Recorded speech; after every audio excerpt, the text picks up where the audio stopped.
Ensure करना चाहते हैं कि जो हमारी गंगा जमनी तहजीब है वो बनी रहे, और इसमें कोई भी बाहर का आदमी, फिर वो चाहे एनजीओ हो, कोई इंडिविजुअल शख्स हो, किसी को इसकी इजाजत नहीं दी जाएगी कि आप लोगों के बीच की जो मिल्लत है, आप लोगों के बीच का जो खुलूस है, उसको हम लोग बर्बाद नहीं करने दे सकते हैं। और पुलिस और प्रशासन इसके लिए पूरी तरीके से प्रतिबद्ध है और हम लोग इसको आगे भी पूरा करेंगे। इसमें बहुत ज्यादा सोचने की आवश्यकता नहीं है, वो बात जा चुकी है, आप लोग उसको भुला दीजिए और बाकी चीजें हम पे छोड़ दीजिए कि हम लोग उसको सजा दिलवाएंगे और उसमें कहीं कोई मुरब्बत किसी के साथ नहीं की जाएगी। जो दोषी है उसको सजा मिलनी है, फिर चाहे वो कोई भी हो, किसी भी पोस्ट पर। अभी इंसाहाबाद ने उठाया था मसला की बैरक का निर्माण, मरम्मती वगैरह का इशू है। हमें खुशी है कि समाज में आप जैसे संवेदनशील लोग भी हैं जो पुलिस को एक आदमी के नजरिए से देखते हैं, जो ये इंसान मानते हैं कि हाँ भाई इनको भी सोने की आवश्यकता हो सकती है, इनको भी खाने पीने की आवश्यकता हो सकती है, आराम इनको भी चाहिए। हमें खुशी है और आपके इस प्रश्न के लिए आपको बहुत बहुत धन्यवाद। जहां जहां ऐसी चीजें रही हैं, थानों में खराब स्थिति है, वहां सभी जगह का प्रपोजल बना करके हमारे स्तर से पुलिस मुख्यालय को भेज दिया गया है और इस पर लगातार हम लोग वहां पर इंक्वायरी भी करते रहते हैं, गुजारिश करते हैं पुलिस मुख्यालय से कि इस पे जल्द से जल्द काम हो। और हम उम्मीद करते हैं कि कुछ ही दिनों में यहाँ पर भी बैरक वगैरह का जो निर्माण है वो सब पूरा हो जाएगा। और साथ ही बिशनपुर थाने का निर्माण भी जो है वो भी पेंडिंग है, उसके लिए भी राशि माननीय सरकार ने वहां से रिलीज कर दी है। बस अभी जो बता रहे थे आप लोग, वही ठेकेदारी वाला इशू है, कौन करेगा कब करेगा, तो उसके पीछे पत्राचार करके हम लोग पड़े हुए हैं। जितनी जल्दी हो सकता है अर्राबाड़ी ओपी और बिशनपुर ओपी का बिल्डिंग का निर्माण, यहाँ के बहादुरगंज के बैरकों का मरम्मती का, ये सभी चीज जो है हमारे संज्ञान में है। और आप लोगों का इस प्रश्न उठाने के लिए तहे दिल से शुक्रिया। एक साहिबान ने भी उठाया था कि मस्तान चौक ये महादेव जी चौक के आसपास जो रास्ता बन रहा है और वहां पर जो है रेडियम प्लेट नहीं लगी है, कोई साइनेज नहीं लगा हुआ है, जिसकी वजह से एक्सीडेंट्स हो रहे हैं। तो हम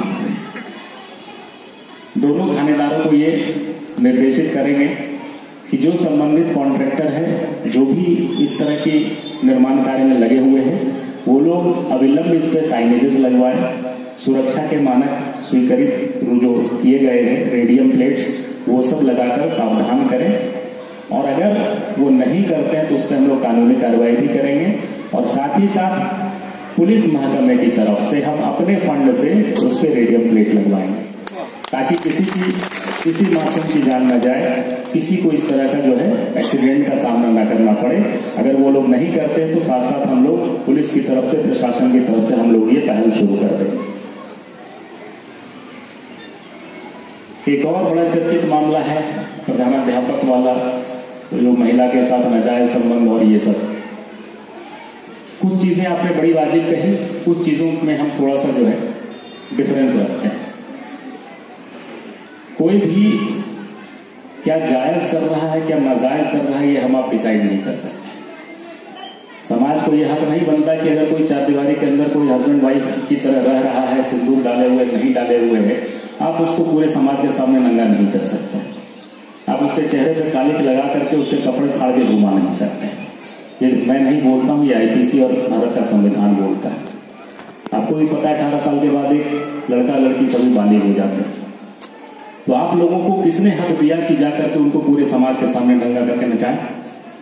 जो लोग कह रहे हैं कि वो दोषी नहीं है, क्या उन्होंने वो वीडियो देखा है जिसमें जो देखने की व्यूअरशिप हमको लगता है मिलियंस में चली गई है सीमांचल न्यूज पे? उसमें कौन नचवा रहा है, कौन कह रहा है मारो मारो मारो इसको? बड़ी खेद की बात है, बहुत दुख होता है ऐसी चीजों को देखकर कि ऐसे लोग समाज में ठेकेदारी करते हैं कि क्या जायज होगा क्या नाजायज। यह किसने दिया? अगर हिंदुस्तान में है आप तो हिंदुस्तान का संविधान फॉलो कीजिए, जो ये कहता है कि 18 वर्ष के बाद आदमी स्वतंत्र है। और वो कह रहा है कि मैंने शादी करी है, मैं किसी को भगा कर नहीं लाया, और नहीं भी कह रहा है तो आप उसकी शिकायत करिए, थाने में कंप्लेंट करिए कि खुद से कानून हाथ में लेके घूमिएगा। ये नहीं होना चाहिए। ये अपनी तरीके से, और उसके साथ कई सारे भीड़ 500-1000 की भीड़ घूम रही है, औरत के कपड़े फाड़ दिया। ऐसे कैसे कर सकते हैं? औरत चाहे वो वेश्या ही क्यों ना हो, उसका भी अधिकार है, उसका भी मानवाधिकार है, उसको भी आप नग्न करके इस तरह से बाजार में नहीं घुमा सकते। और हम ये एश्योर करेंगे कि इस तरह की गलती करने वालों को सजा मिले। कानून को अपने हाथ में लेने वाला पक्ष नहीं जाएगा, फिर वो चाहे जनप्रतिनिधि हो, चाहे वो कोई ऑफिसर हो, चाहे जो भी हो। कानून को हाथ में खुद मत लीजिए। और जनप्रतिनिधि अगर किसी जगह पे जाते हैं, उनको लगता है कि मामला संभल नहीं रहा है, तो तुरंत आप थाने को खबर कीजिए। आप जनता और प्रशासन के बीच की कड़ी है, आप प्रशासन नहीं है। आपको खुद से जाकर के वहां पर किसी को कालिख नहीं पोतनी है, किसी को पीटना नहीं है, आपको खबर कर देना है, प्रशासन का सहयोग लेना है कि मामले को सुलझा देना है।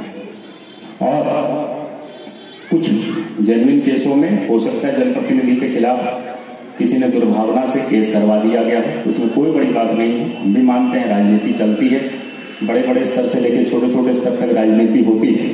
तो ऐसे सभी केसेस में जिनके साथ इस तरह का अन्याय हुआ है, जिन्होंने जेन्युइन तरीके से समाज की हेल्प करनी चाहिए है, उसको दूर करने के लिए आप लोग बिल्कुल आवेदन दीजिए। हम लोग अपने स्तर से छानबीन करके ऐसे सभी जनप्रतिनिधियों को बरी करने का काम करेंगे जो कि किसी गलत तरीके से फंसाए गए हैं, इसमें कोई दो राय नहीं।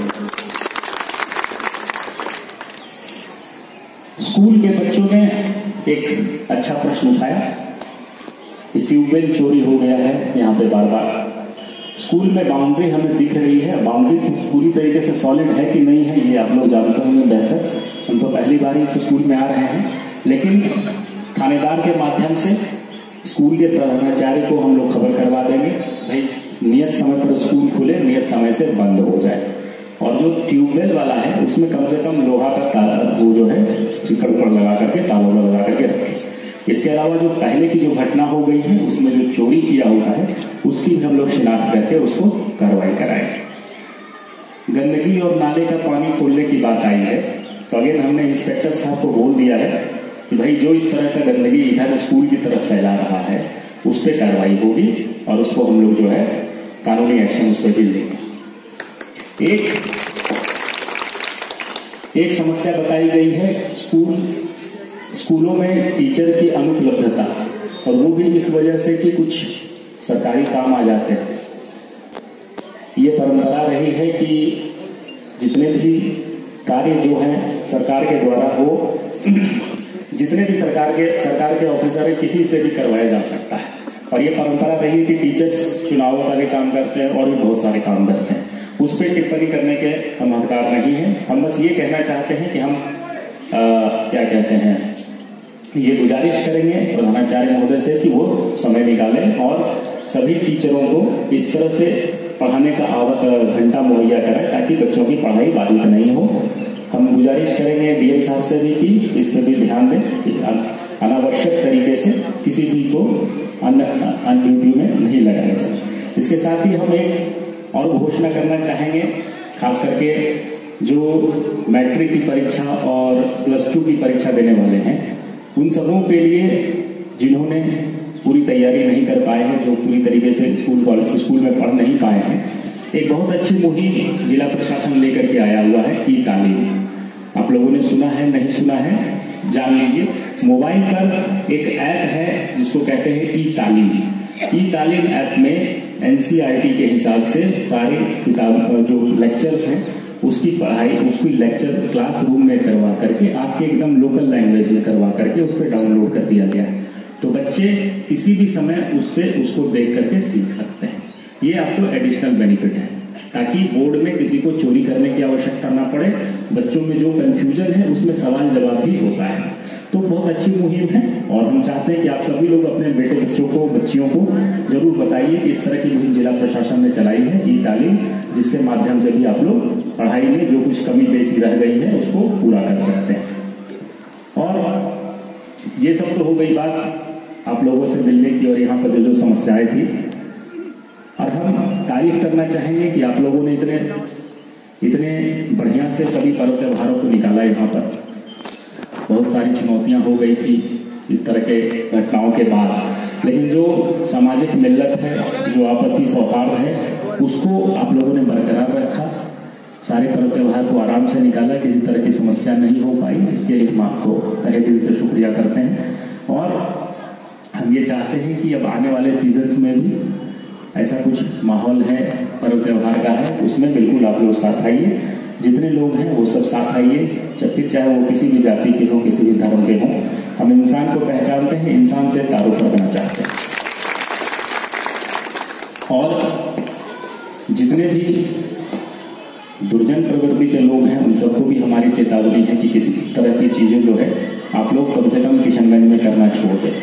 यहाँ पर किसी तरीके से बख्शे नहीं जाएंगे, क्योंकि यहाँ पर सिर्फ पुलिस ही नहीं है, यहाँ पर आम जनता भी हमारे साथ है। आम जनता के सहयोग से और हम किसी तरह के अपराध को बर्दाश्त नहीं करेंगे। तो और आप लोगों ने इधर